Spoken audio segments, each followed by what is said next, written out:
السلام علیکم دوستوں۔ نبی کریم صلی اللہ علیہ وسلم کی پیدائش سے صرف 55 دن پہلے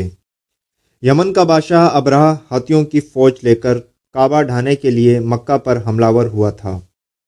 اس کا سبب یہ تھا کہ ابرہہ نے یمن کے دارالسلطنت صنعا میں ایک بہت ہی شاندار اور عالیشان گرجا گھر بنایا اور یہ کوشش کرنے لگا کہ عرب کے لوگ بجائے خانہ کعبہ کے یمن آ کر اس گرجا گھر کا حج کیا کریں۔ جب مکہ والوں کو یہ معلوم ہوا تو قبیلہ کنانہ کا ایک شخص غیظ و غضب میں جل بھن کر یمن گیا اور وہاں کے گرجا گھر میں پاخانہ بھر کر اس کو نجاست سے لت پت کر دیا۔ جب ابرہہ نے یہ واقعہ سنا تو وہ طیش میں آپے سے باہر ہو گیا اور خانہ کعبہ کو ڈھانے کے لیے ہاتھیوں کی فوج لے کر مکہ پر حملہ کر دیا، اور اس کی فوج کے اگلے دستے نے مکہ والوں کے تمام اونٹوں اور دوسرے مویشیوں کو چھین لیا۔ اس میں 200 یا 400 اونٹ حضرت عبد المطلب کے بھی تھے۔ عبد المطلب کو اس واقعے سے بڑا رنج پہنچا، چنانچہ آپ اس معاملے میں گفتگو کرنے کے لیے اس کے لشکر میں تشریف لے گئے۔ جب ابرہہ کو معلوم ہوا کہ قریش کا سردار اس سے ملاقات کرنے کے لیے آیا ہے تو اس نے آپ کو اپنے خیمے میں بلا لیا، اور جب حضرت عبد المطلب کو دیکھا کہ ایک بلند قامت، روبدار اور نہایت ہی حسین و جمیل آدمی ہیں جن کی پیشانی پر نور نبوت کا جاہ و جلال چمک رہا ہے، تو صورت دیکھتے ہی ابرہہ مرعوب ہو گیا اور بے اختیار تخت شاہی سے اتر کر آپ کی تعظیم و تکریم کے لیے کھڑا ہو گیا اور اپنے برابر بٹھا کر دریافت کیا کہ کہیں سردار قریش، یہاں آپ کی تشریف آوری کا کیا مقصد ہے؟ حضرت عبد المطلب نے جواب دیا کہ ہمارے اونٹ اور بکریاں وغیرہ جو آپ کے لشکر کے سپاہی ہانک کر لائے ہیں، آپ ان سب مویشیوں کو ہمارے سپرد کر دیجئے۔ یہ سن کر ابرہہ نے کہا کہ اے سردار قریش، میں تو یہ سمجھتا تھا کہ آپ بہت ہی حوصلہ مند اور شاندار آدمی ہیں، مگر آپ نے مجھ سے اپنے اونٹوں کا سوال کر کے میری نظروں میں اپنا وقار کم کر دیا۔ اونٹ اور بکری کی حقیقت ہی کیا ہے؟ میں تو آپ کے کعبہ کو توڑ پھوڑ کر برباد کرنے کے لیے آیا ہوں، آپ نے اس کے بارے میں کوئی گفتگو ہی نہیں کی۔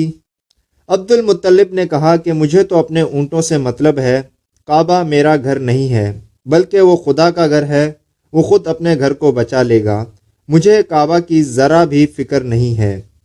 یہ سن کر ابرہہ اپنے فرعونی لہجے میں کہنے لگا کہ اے سردار مکہ، سن لیجئے، میں کعبہ کو ڈھا کر اس کی اینٹ سے اینٹ بجا دوں گا اور روئے زمین سے اس کا نام و نشان مٹا دوں گا، کیونکہ مکہ والوں نے میرے گرجا گھر کی بڑی بے حرمتی کی ہے، اس لیے میں اس کا انتقام لینے کے لیے کعبہ کو مسمار کر دینا ضروری سمجھتا ہوں۔ عبد المطلب نے فرمایا کہ پھر آپ جانیں اور خدا جانے، میں آپ سے سفارش کرنے والا کون؟ اس گفتگو کے بعد ابرہہ نے تمام جانوروں کو واپس کر دینے کا حکم دے دیا اور حضرت عبد المطلب تمام اونٹوں اور بکریوں کو ساتھ لے کر اپنے گھر چلے آئے اور مکہ والوں سے فرمایا کہ تم لوگ اپنے اپنے مال مویشیوں کو لے کر مکہ سے باہر نکل جاؤ اور پہاڑوں کی چوٹیوں پر چڑھ کر اور دروں میں چھپ کر پناہ لو۔ مکہ والوں سے یہ کہہ کر پھر خود اپنے خاندان کے چند آدمیوں کو ساتھ لے کر خانہ کعبہ میں گئے اور دروازے کا حلقہ پکڑ کر انتہائی بے قراری اور گریہ و زاری کے ساتھ دربار باری میں اس طرح دعا مانگنے لگے کہ اے اللہ، بے شک ہر شخص اپنے گھر کی حفاظت کرتا ہے، لہٰذا تو بھی اپنے گھر کی حفاظت فرما، اور سلیب والوں اور سلیب کے پجاریوں کے مقابلے میں اپنے اطاعت شاوروں کی مدد فرما۔ حضرت عبد المطلب نے یہ دعا مانگی اور اپنے خاندان والوں کو ساتھ لے کر پہاڑ کی چوٹی پر چڑھ گئے اور خدا کی قدرت کا جلوہ دیکھنے لگے۔ ابرہہ جب صبح کو کعبہ ڈھانے کے لیے اپنے لشکر جرار اور ہاتھیوں کی قطار کے ساتھ آگے بڑھا اور مقام مغمس میں پہنچا تو خود اس کا ہاتھی، جس کا نام محمود تھا، ایک دم بیٹھ گیا۔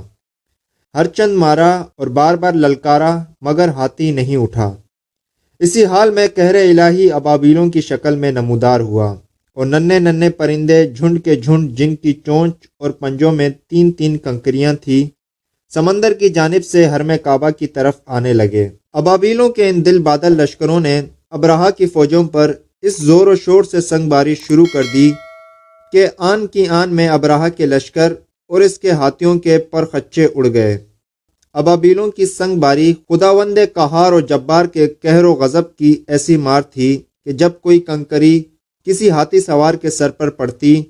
تو وہ اس آدمی کے بدن کو چھیدتی ہوئی ہاتھی کے بدن سے پار ہو جاتی تھی۔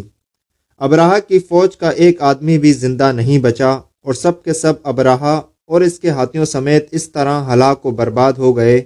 کہ ان کے جسموں کی بوٹیاں ٹکڑے ٹکڑے ہو کر زمین پر بکھر گئی۔